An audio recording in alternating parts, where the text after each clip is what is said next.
better offensive football team and help our football team. So that's a point of emphasis. And to do that, you just got to play better. I got to coach better and we got to do a better job. So, it's hard to play from back there in the hole, but we got to find a way to get the ball out when we're in that situation to stay on the field. And, if we can do that, we're going to play a lot better. So hopefully the script changes this week and we can be much more consistent as a offensive football team.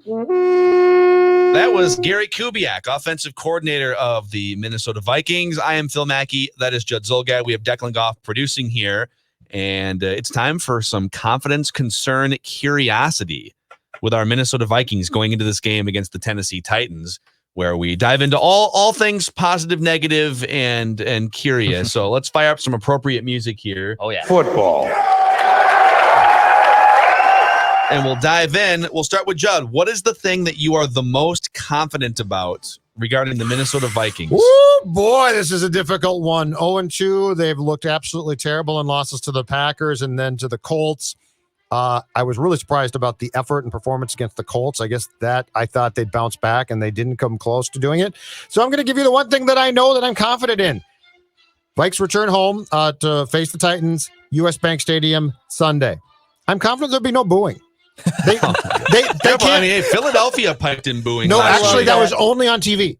It turned out that was only for Fox. That was not in the stadium. Fox piped it in. No, the tones or the crowd noise that they pipe in to actual home games is very, very low and sort of not effective, and who cares? But this is going to mean that if the Vikings do get off to a rough start, Cousins would be booed for sure. Like, this would get potentially pretty vicious and ugly, but it's not going to. So the one thing I'm confident in is the Vikings, no matter what the score is at halftime, will not be booed off the field. I feel like, all right, if you're the Philadelphia Eagles, like you're the brass in that organization, might not like that. They probably didn't. Aren't you calling Fox and like, wait a second? They probably did. What are you doing? Don't you throwing think us under the bus? Don't you think that they probably did? Probably. They probably weren't happy about it. I'm guessing. It is hilarious and it is accurate, so they can't get too mad. All right, Declan, what are you most confident in looking at this game? No, I'm going optimistic here. I think the Vikings wide receivers bounce back. So you look at Tennessee Titans defense these last 2 weeks. They have allowed a ton of yards, 500 plus yards to Drew Lock and Gardner Minshew. I mean, Gardner Minshew's a stud. And Gardner Minshew might be a stud, totally. But last night, I think Justin Jefferson and Adam Thielen and even Irv Smith, I think finally the receiving game opens up a little bit. Teams have been able to pass in the Titans defense. And I'm not saying the Vikings go out and win this game by a shootout, but I think finally some receivers behind Adam Thielen start to step up. So your confidence and my confidence kind of go hand in hand here. So I'll rifle this off and we can discuss, because you guys might ultimately disagree with this. The thing I am the most confident in this Sunday is Kirk Cousins. Whoa. That is right. So you think it's a repeat of the Giants game at MetLife Stadium last year? I'm glad you brought that up. You like that? You like that? Because Kirk Cousins usually bounces back from his clunker games, and I went and did some digging. I thought you were gonna say clown show. Well, clown show. you name the phrase. He probably fits the description from the first 2 weeks. So the 2018 infamous Buffalo Bills loss at home was just like the most WTF game probably of the Kirk Cousins era, right? It wasn't his worst game, but because he did come to life in the second half a little bit, but of course he did. But the next week, he went 36 of 50 for 422 yards and 3 touchdowns against the Rams, and it was the defense that couldn't get a stop. The Vikings on the road just went gangbusters in the passing game, and Kirk was brilliant, just dimes down the field, a bounce back from an embarrassing game. Also in 2018, they went to Chicago. Kirk Cousins, they got beat. Kirk Cousins throws 2 interceptions in that game and just looked flustered and terrible. The next week, he throws for 342 yards and 3 touchdowns against the Green Bay Packers. Yeah. And then Judd already referenced it. Last year, another disaster at Chicago, okay? They just they got beat like a drum. Stephon Diggs quit for 2 days, and the discussions were all just like, what is happening with the Vikings? Are they going to have to trade Stephon Diggs midseason? The next week, and that was also the week I think that Kirk Cousins apologized to Adam Thielen on his podcast or something. Yeah. It was just a disaster. The next week, they go to New York to play the Giants. He throws for 306 and 2 touchdowns, no interceptions. So he notoriously in his Vikings career bounces back from clunker games. And I wouldn't be shocked if he does it again for 300 yards, 2 or 3 touchdowns against this Titans team. What do you think? Oh, very possible. I'm confident in it. Very possible. He should, if nothing else, be made an honorary member of the Wild. He is the most wild-like player. The furious rallies, man. Cousins? Oh, are you telling me I'm struggling? Well, I am, and I'm going to have a great game because of that. And then I'm not going to continue that, but yes, it would not surprise me one bit. Because seriously, if you look, and I know Diggs being gone is a big deal, okay? But if you look at all of the things that are to put together words that probably aren't words, bounce backable, the offense is, right? Like Cousins is. Like the defense sort of just lost, okay. Diggs being gone can't be dismissed, but the offense is not barren. It's not like, oh my God, they lost everybody, right? So yes, if that were to take place, I would not be surprised. Okay. Not at all. Dex, do you think I'm crazy?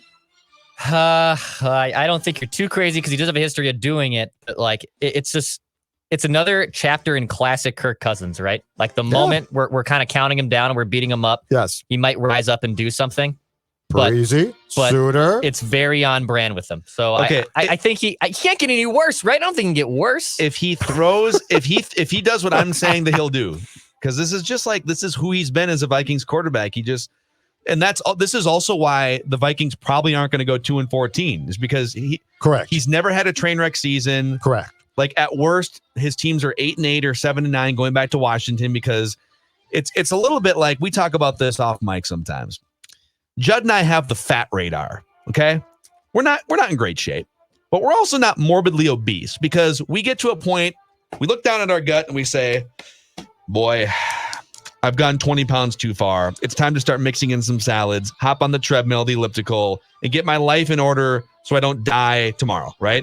Like Kirk Cousins is that as a quarterback. Boy, yeah, I was a disaster the last couple weeks. And if I don't throw for 300 yards and 3 touchdowns against somebody right now, probably at home in a luxurious stadium and very little pressure. Exactly. No booze. It's possible that this is going to get really bad. Like he has that sense of when it's time to throw for 300 yards and 3 touchdowns. And I think it's probably going to happen against the Titans. And I like it. I could completely, and in fact, I won't be shocked if the Vikings lose, but let's say it's 38-35 or something, right? And Kirk Cousins goes gangbusters and puts together a fantasy box score line that is just outstanding. Yeah. Will not surprise me one bit. In fact, I think you might be dead on right.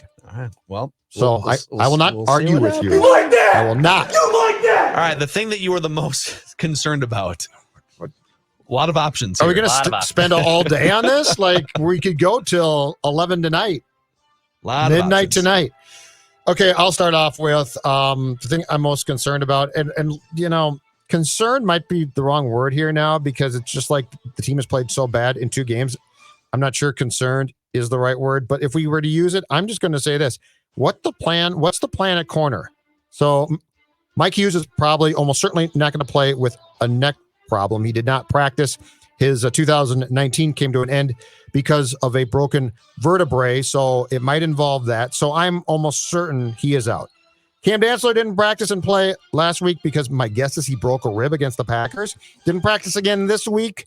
And so my guess is he is almost certainly out, right? So that leaves you with a potential combination at the cornerbacks. And keep in mind, yes, 2 start ordinarily, but it's really 3 deep. Jeff Gladney, Holton Hill, Harrison Hand, and or Mark Fields III, unless Chris Boyd can play. But somewhere in Wednesday's practice, he suffered a hamstring injury. And so he's probably going to try and play through that, but he's already not experienced, and now he's going to be limping around. Like, what are they going to do? This is where I just don't see it being workable.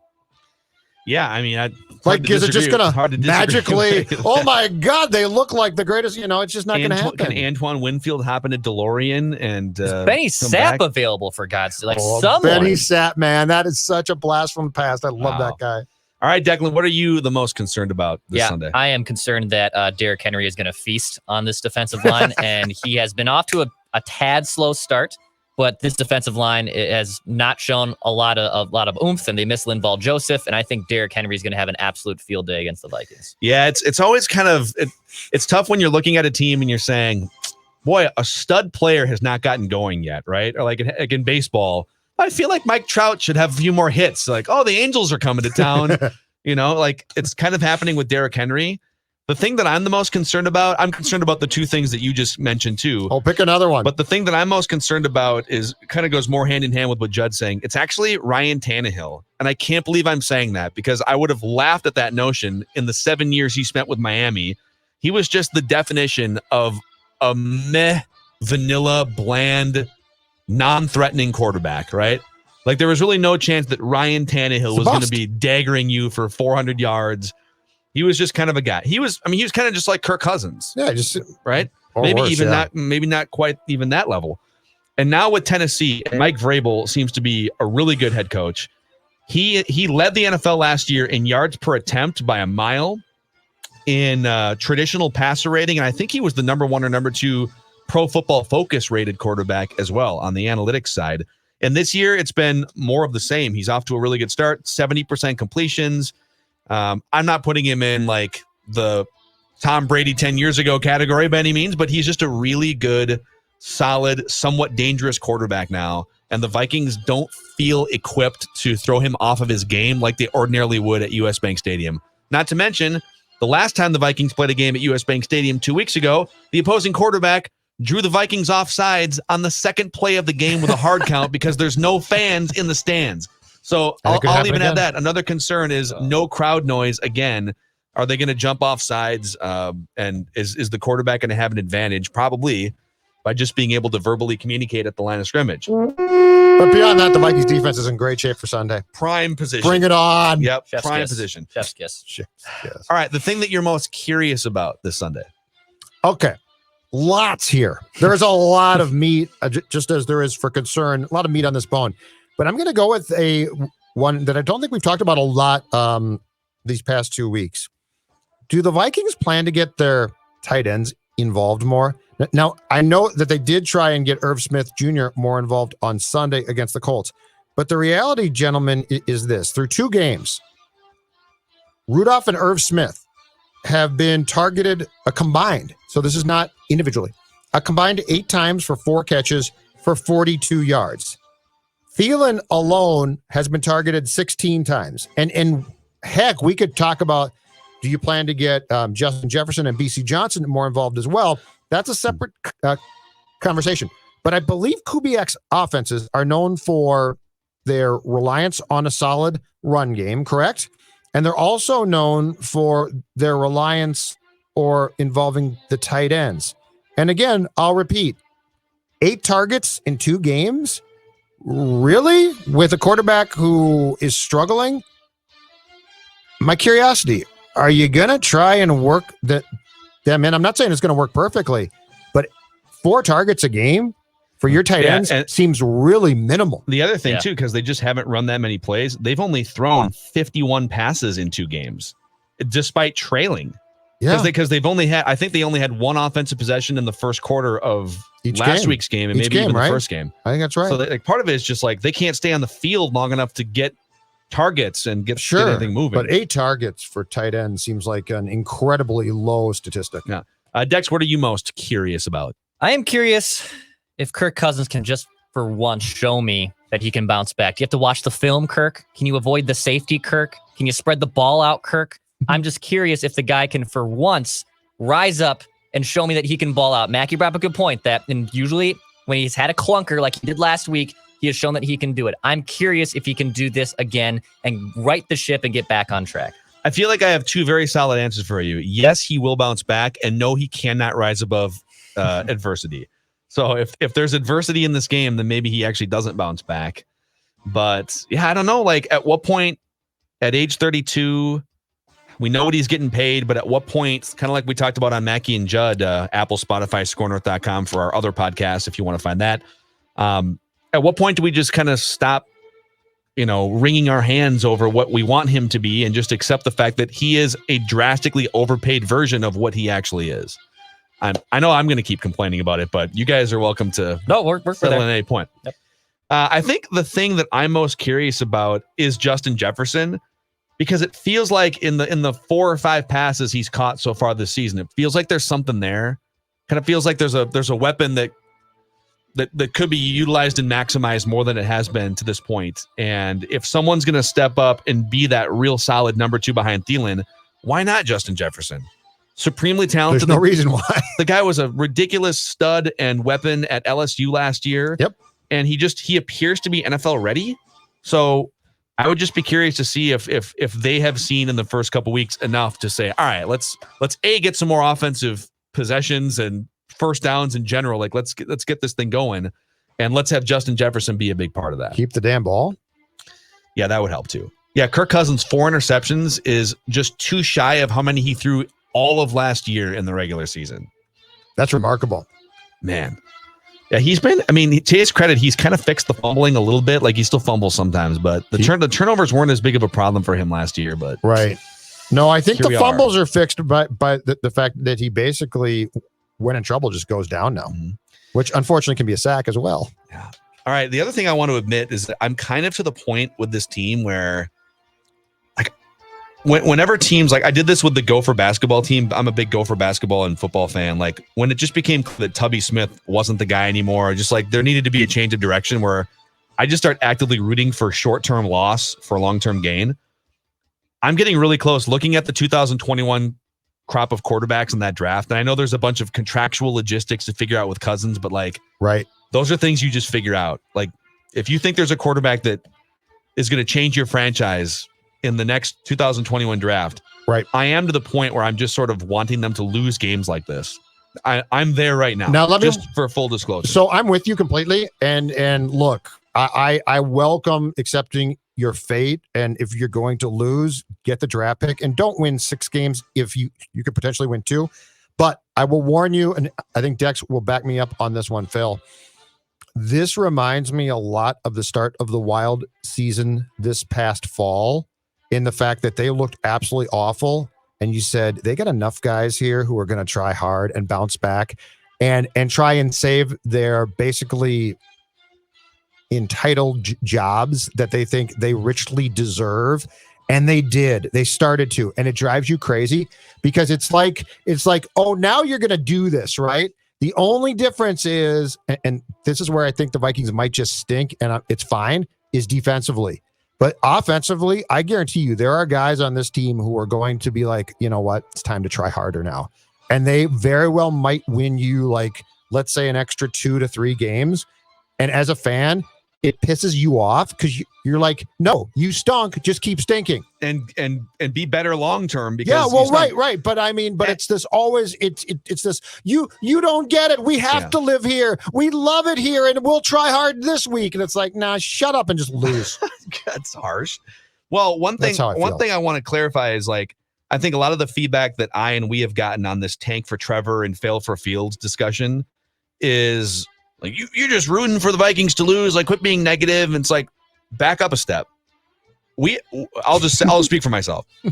I clarified and I gave you a mission statement earlier this week on Purple Daily of Vikings win Super Bowl is the mission. Like the mission, you come to work every single day. Yep. As a franchise, your mission should be to win a Super Bowl. And what I'm saying is, if you were to draft a top quarterback in 2021, that is part of the journey to accomplishing your mission of winning the Super Bowl. Right. So no, I'm not being negative. I'm not being pessimistic. I'm being realistic, and I'm actually being hopeful that they can build something better. Correct. That's more on a Super Bowl trajectory if they do it the right way. Yes. Who doesn't get that? Some people on the internet. I completely get that. I'm probably fighting like 10 You're trying to win a championship. Correct. No, I like eventually. it. I don't think it's going to happen this year. So eventually you're trying to win a championship. So I never doubted your point once. Okay. Thank you. You're welcome. Vikings Vent Line, right after this game is over, win or loss.